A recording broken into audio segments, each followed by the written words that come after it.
turning out to be possibly one of the most ridiculous jobs I've ever done. And the most varied.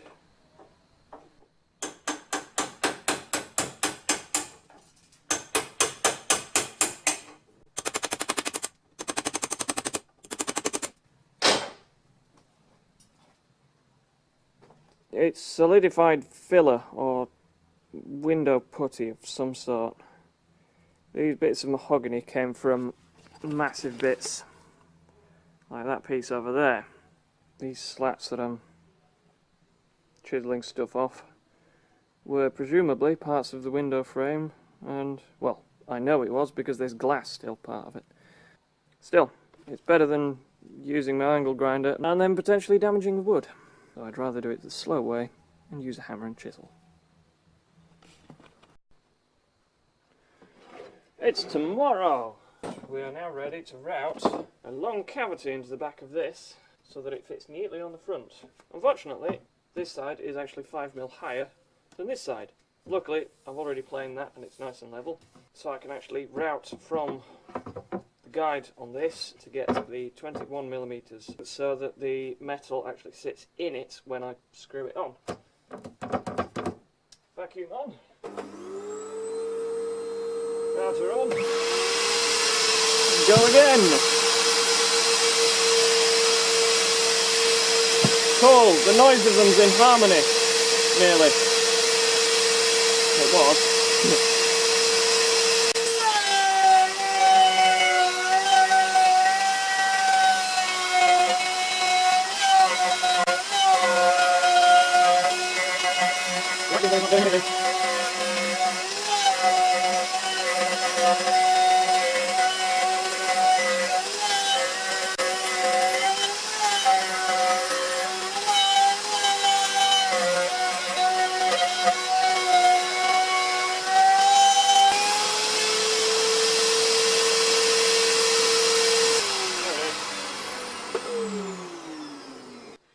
Well, the vacuum cleaner was pointless.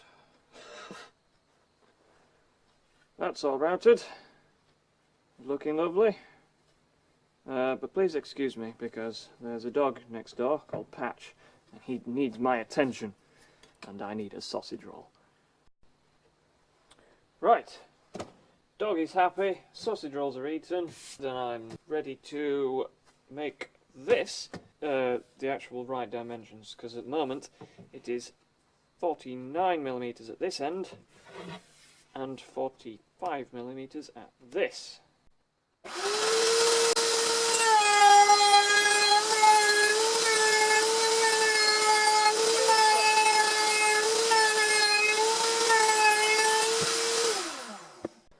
Now, I am perfectly aware that I probably could have got away with using this roundover a bit sooner. Because it has the bearing on the top, that's the exact right distance, and just run this through. I've got to be quite careful though, because this is sloped, so I do need to make sure I keep it pressed and it doesn't just go.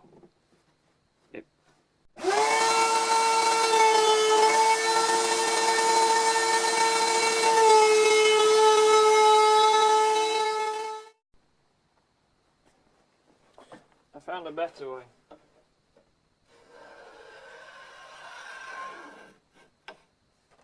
Old-fashioned way.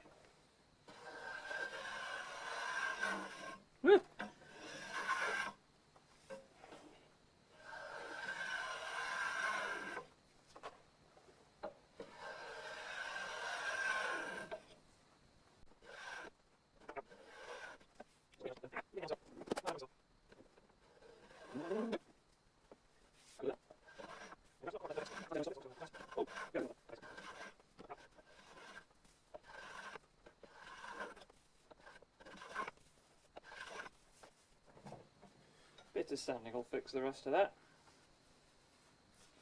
Lovely. Now there's one thing which I can't remember whether I've actually shown or not. I chopped the back off, and that was because I remembered I have this. This is a vintage piano hinge. My granddad's. Not sure entirely whether he bought it for a project and never used it, or whether it was actually from a piano they owned. I don't know, but I am using it, and it's going on this. Anywho, I'm going to fit this. So that's the lovely routed piece that I was going to route to that depth and then change my mind. Take a clamp, I want the G clamp, or the G cramp as they called it. Told us to call it. Feck off, it clamps, it doesn't cramp.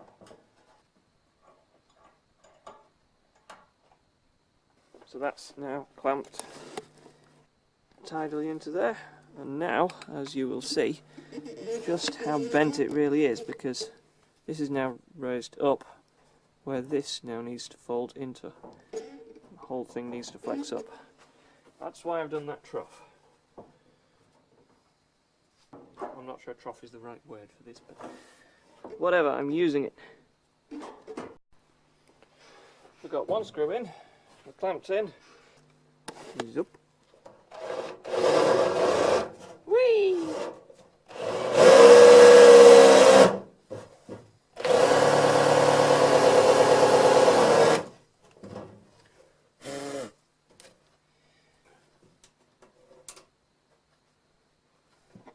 The old-fashioned way.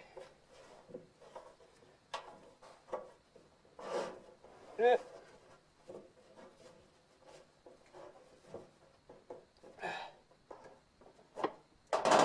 Undo the clamp completely. I'm going to be drilling there, and we adjust this as accurately as I can.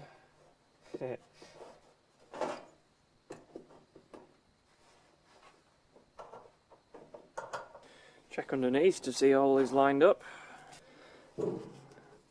That's the crucial bit. I want all of that to be nice and in line. And it is, pretty much.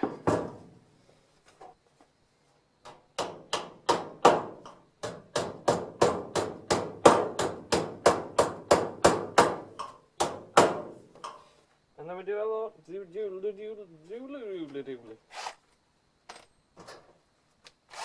Yeah, that. Now, one of the weird things with my projects is that I don't just have to try and visualize what it's going to look like or how it's going to go together, but I have to do both of those while trying to remember what components I already have and what I can use for what. And the dilemma at the moment is how to attach this metal top to that piece of wood. Originally it was going to mount literally on that front edge, but as you can see, because I've tilted that back bit, it's now proud, and I don't want to have to score along there and then fold in. So what I've figured is that I'm going to just cut this flange completely off. But do I want to do that? I could fold it completely under. That might work. Essentially, the idea is that this is going to screw into the wood, but as neatly as possible. Key bed is now lined up, I think.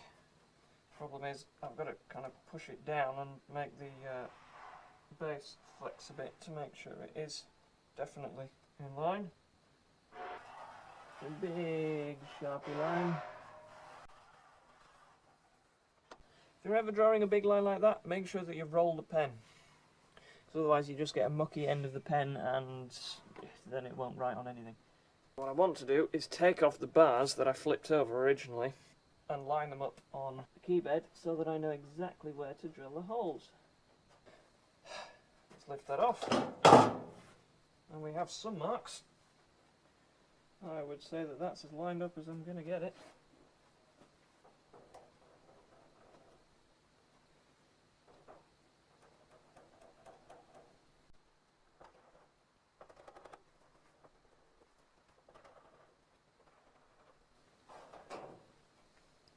That marks a lot nicer than I thought it would. And a centre point thingy.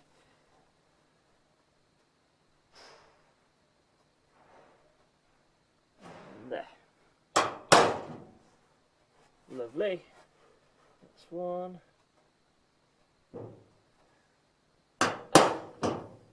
Yep.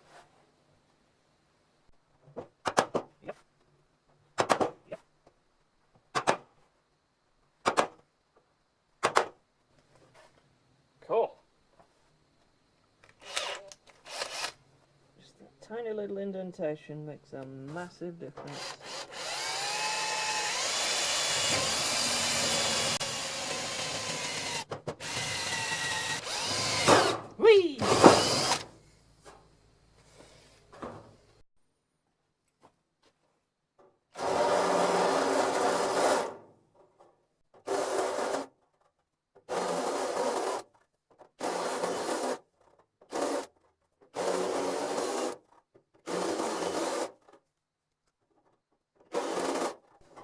amazed how good these countersink things are.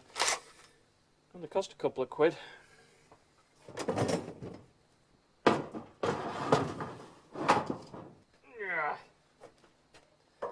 then if we tilt that back, that's where that'd be, and now I've got a massive gap at the front. Okay. The answer to can I tilt it back and make it all cool looking? No. No, I cannot.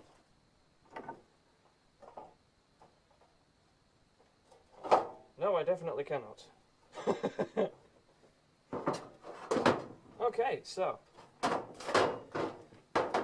mounting it that way with different bolts then, I suppose. Vacuum cleaner doesn't sound particularly happy at all this, but it'll be fine. Probably.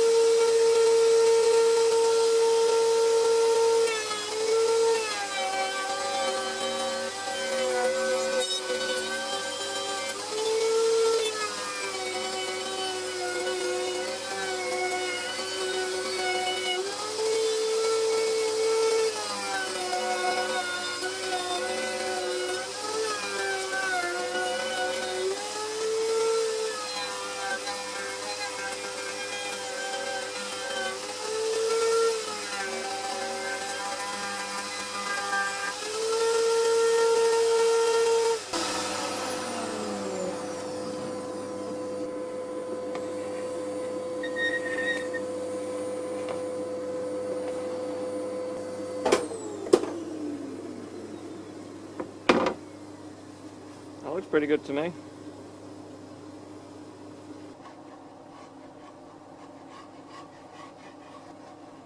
God, this wood is so nice to work with.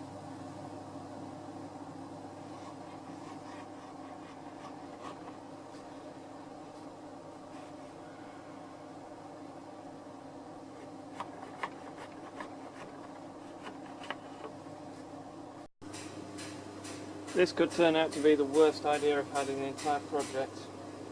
Bearing in mind we've got this that's wobbly and I have to stop at an exact distance in the middle.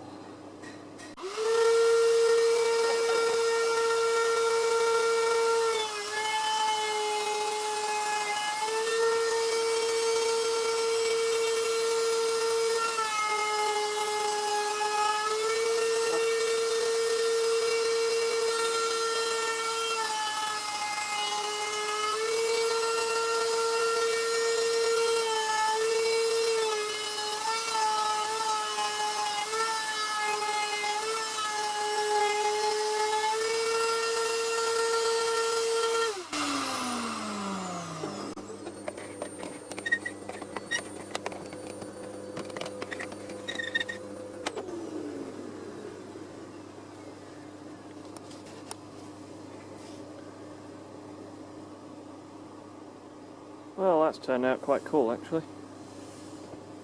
But why have I stopped between here and the little bit in the middle and there?